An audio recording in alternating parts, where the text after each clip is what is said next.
What's happening, everybody? It's Shawn with reactions to the classics, and today we got a full album reaction to Second Helping from Lynyrd Skynyrd, brought to us by friend, longtime supporter, and patron of the channel, Rich.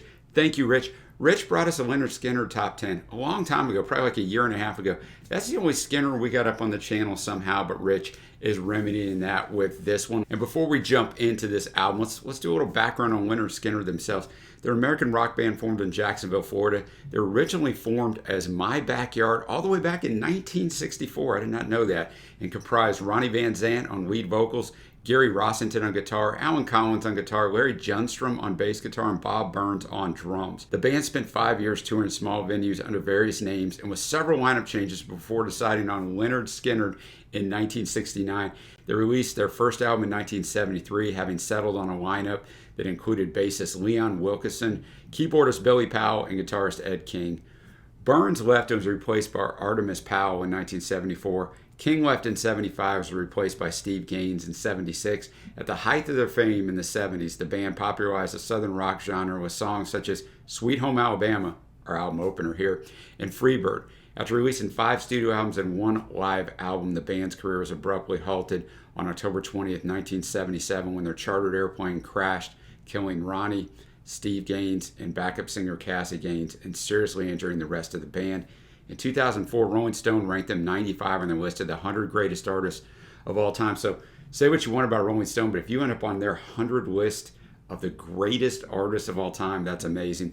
Inducted into the Rock and Roll Hall of Fame in 2006, and they've sold more than 28 million records. So let's get into the quick facts on the album. There's not a lot. Second studio album went to 12 in the U.S. Drummer Bob Burns' final recording with the band.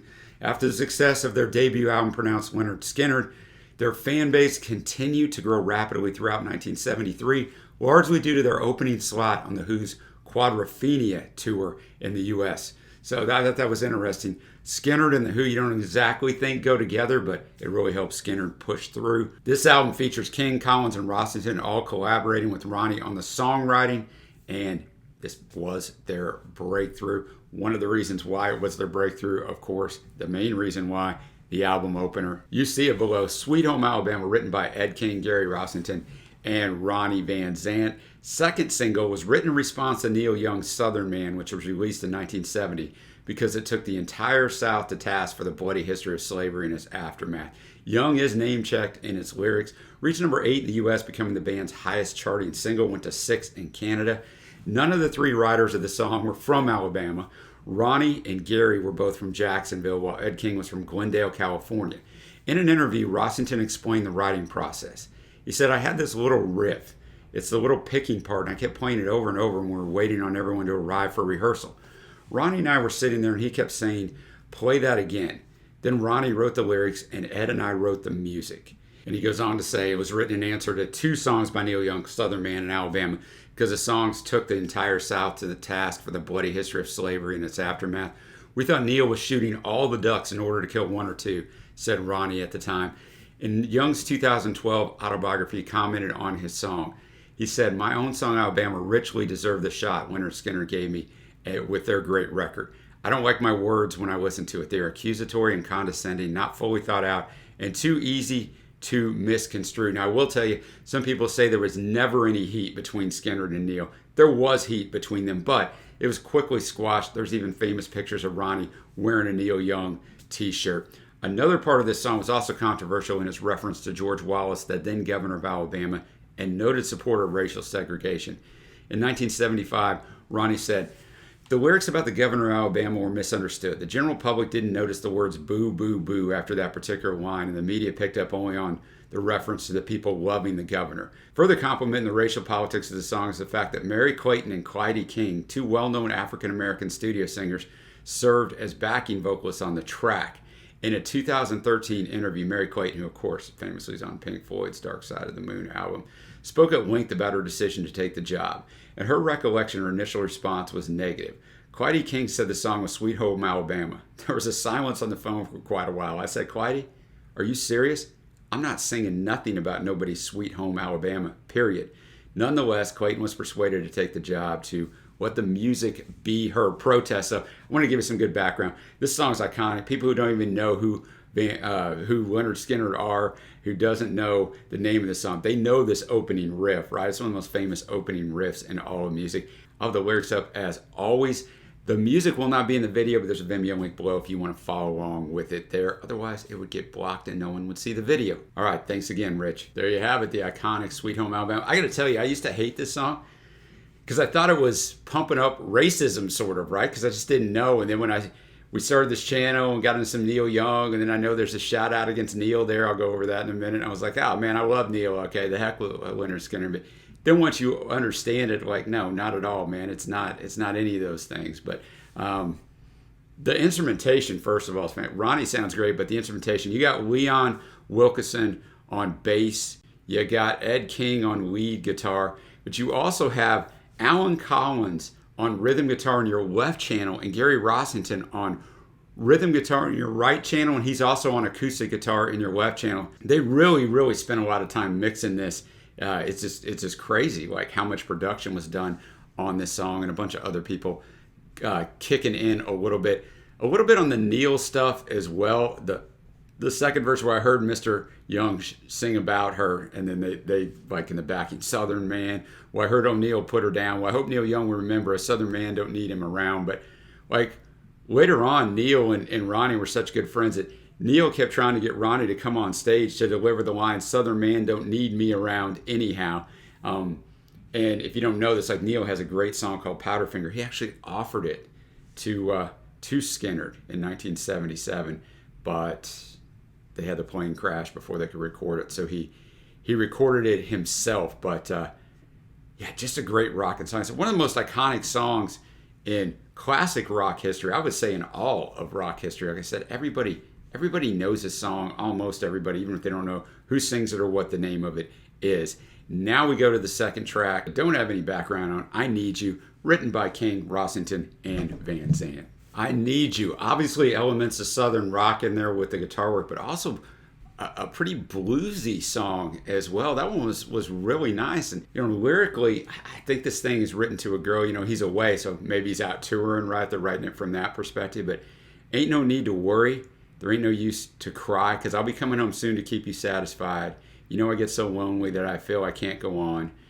And it feels so good inside, babe, just to call you on the telephone. And I said, oh, baby, I love you. What more can I say? Oh, baby, I need you. I miss you more every day. Woke up in the morning missing her. I mean, the guitar work throughout here, it's not overwhelming, right? It's subtle yet tremendous, man. We got a minute build, that guitar solo in the middle of it. And then verse 3 just made me laugh. I'm trying to tell you I love you in each and every way. I'm trying to tell you I need you more than just a piece of leg. So you're not just a physical thing to me. I love you. But a slow burning song that was almost 7 minutes long, and it could have kept going as far as I'm concerned. A really good song. Now move on to the third track, Don't Ask Me No Questions by Rossington and Van Zandt are the writers on this. It's notable for its lyrics and simple guitar riff. Lynyrd Skynyrd depicting themselves as just working class musicians who liked making music at the time, were anxious in the world of record companies, managers, and agents. The song's a message to the people who do not want anything to do with the band during their early years, but became demanding when the band became successful. The guys wrote it during a fishing trip. Wow, what a great song. Don't ask me no questions, man.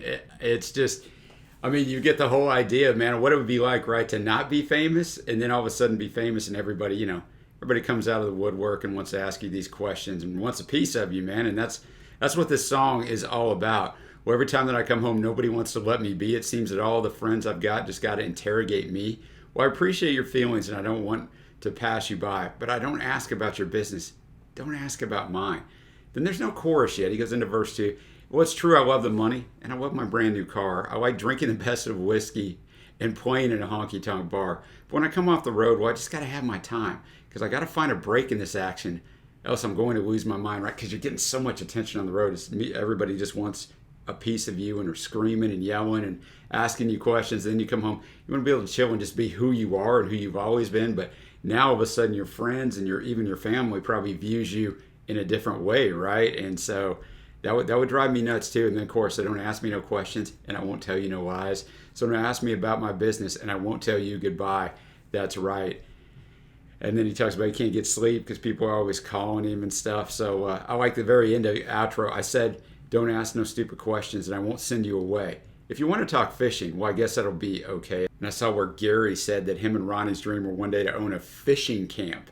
And that Ronnie liked fishing so much he's actually buried with his favorite fishing pole. So, wow, man. Before I close out the song, I just want to shout out the other musicians. Al Cooper, great backing vocals and piano. Just a fantastic piano, and this really went to it. And then the horn section, Steve Medeo, Trevor Lawrence, and Bobby Keys. Shout out to those guys. We had a lot of stuff going on there.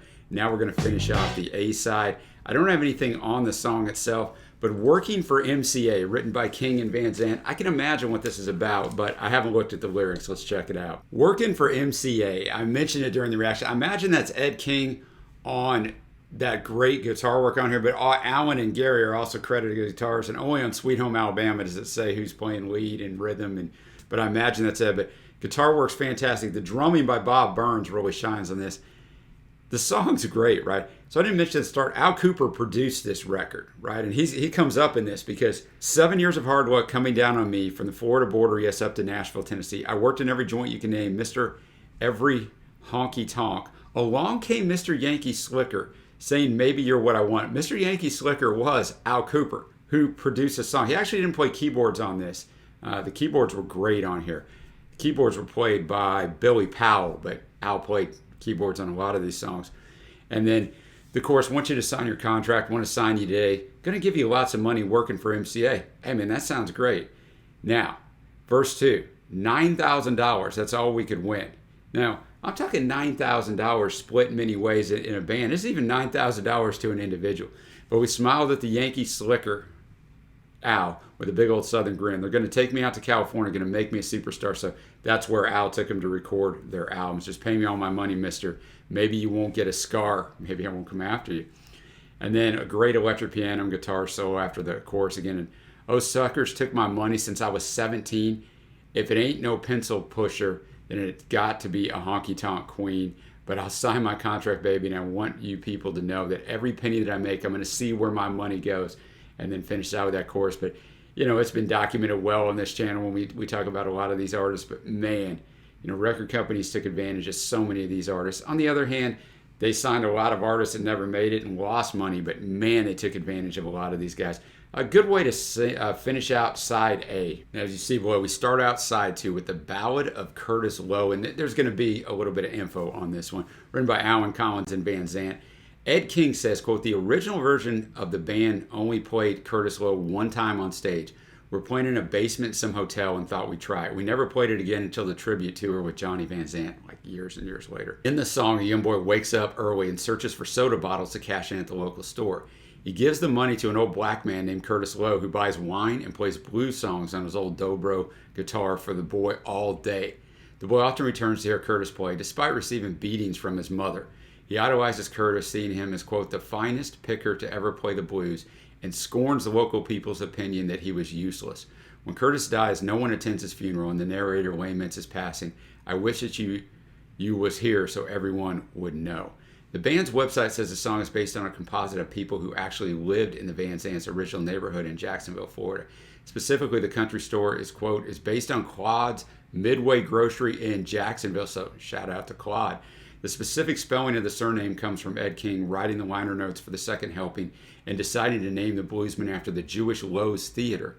Some of the sources mentioned include Claude H., Papa Hammer, Rufus T. Top Payne, the great Robert Johnson, and Shorty Medlock, the grandfather of Ricky Medlock, Lynyrd Skynyrd's drummer during their 1970 tour, and one of the band's current guitarists. All right, man, what a build-up. The Ballad of Curtis Loew, giving us a little blues guitar to finish that. I'm going to tell you right now, man, the songwriting by these guys is pretty good, right? That's something I don't ever hear when I hear about Skynyrd. Their songwriting is pretty good, and just the story is great. The story is what I told you at the start. People said he was useless. Them people all were fools because Curtis Loew was the finest picker to ever play the blues. That's the ending of the chorus, I think, is great. He looked to be 60, and maybe I was 10. Mama used to whoop me, but I'd go see him again. Probably whooped him because, one, he was wasting his time going to watch the game. I might have whooped him because this would have been in the 50s because Curtis was black.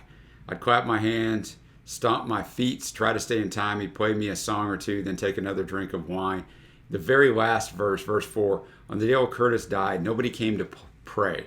Old preacher said some words and they chucked him in the clay.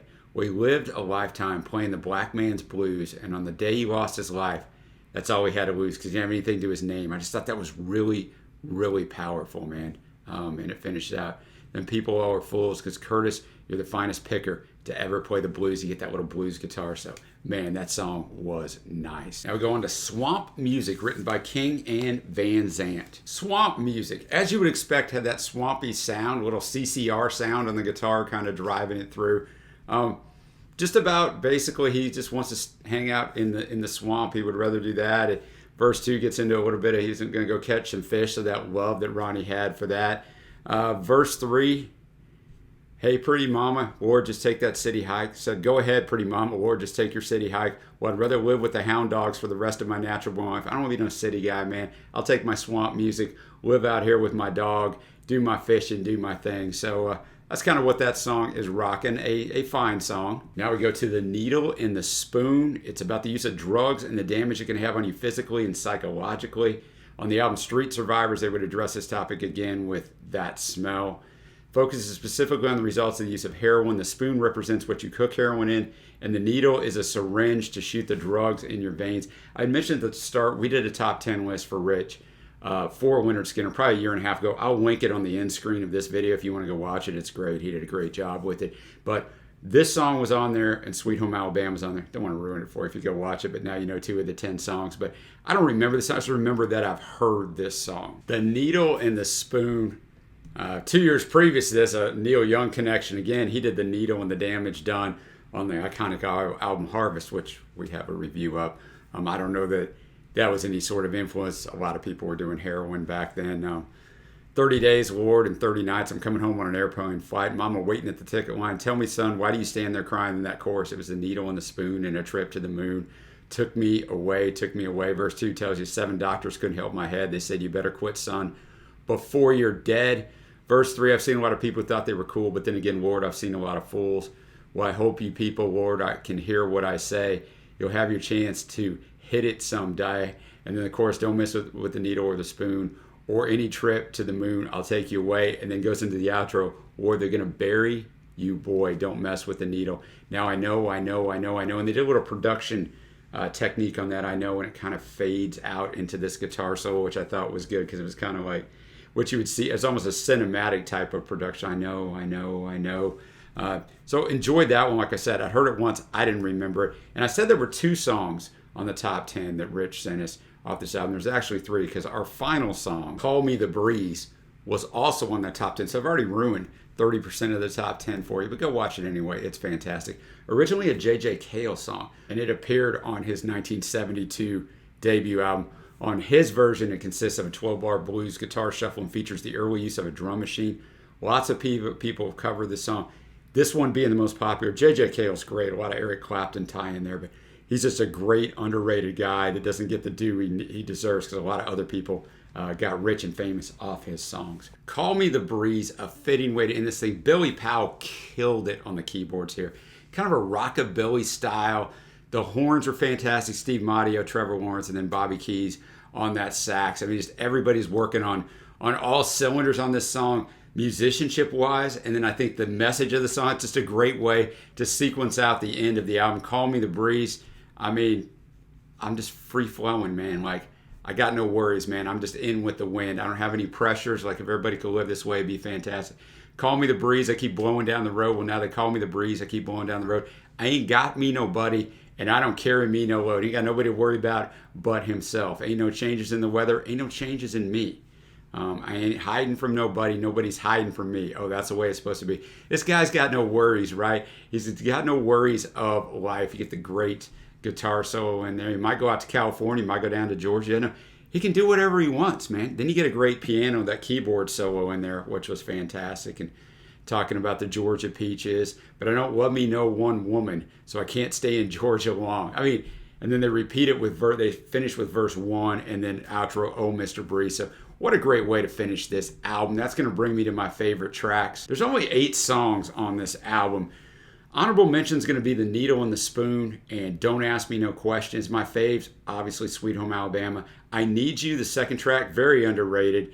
And The Ballad of Curtis Loew, loved that one. So 5 of the 8 songs end up there on honorable mentions or faves, which brings me to the overall album score. Look, 8 songs, a little over 37 minutes is just fantastic. It's a fantastic runtime. It encourages repeated listens if the music's really good, and this music is really good. I'll tell you, man, Lynyrd Skynyrd, I told you at the start, I stereotype these guys. I don't like this. I don't like Southern rock. Although I love 38 Special, and that's Ronnie's brother was the lead singer of that. So I don't know why. I just thought, I don't like Lynyrd Skynyrd.